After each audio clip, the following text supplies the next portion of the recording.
It was a brutal method of assassination, a kind of destruction that was unprecedented in the history of this nation, my dad said when he was narrating the story of one of the most enigmatic activists we've had in Nigeria. Well, we have to be factual that his killing was a highly articulated plot. It was a damn crafty and clever strategy to achieve this great mischief.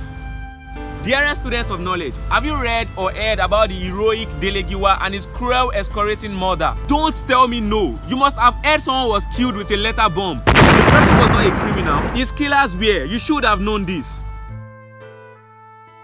Dele was an investigative journalist who pursued professionalism and extols the virtues of excellence. With his enchanting words, he has no second name to euphemize a spade rather than calling it exactly what it is. Pause for a moment. I have a question for the older generation as well, and it goes thus. How could you have forgotten the ever-remembered reporter who took delight in speaking truth to power? Why haven't you narrated the story to your children and the younger generation? Why? Dele is not one who enthrones scant and sanctimonious piety to earn gratitude or gratuity from any authority. His truth need no repairs. His words are threats to falsehood and its falsifiers. Why haven't you narrated his story to drive courage into the growing generation at the brink of your nose, at least to make cowardice disgusting to them? Why?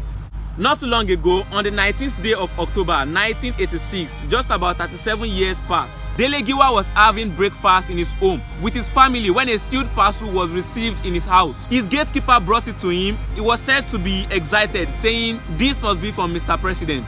That was IBB, former President Ibrahim Babangida. He received it, placed the parcel on his lap, opened it, and alas, the bomb exploded. It blew up the upper part of his leg and affected the lower part of his body wretchedly. This horrible experience caused the demise of the famous man of courage. From his last words when he was groaning on his deathbed was, "They got me.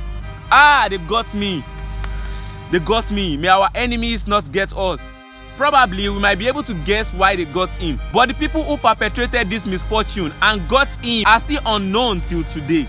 Regardless, we must learn that it is better to die on the hill of truth, pushing one's courage to the direction of getting things better, than to live on the ground of falsehood, encouraging the growth of evil and devils on earth.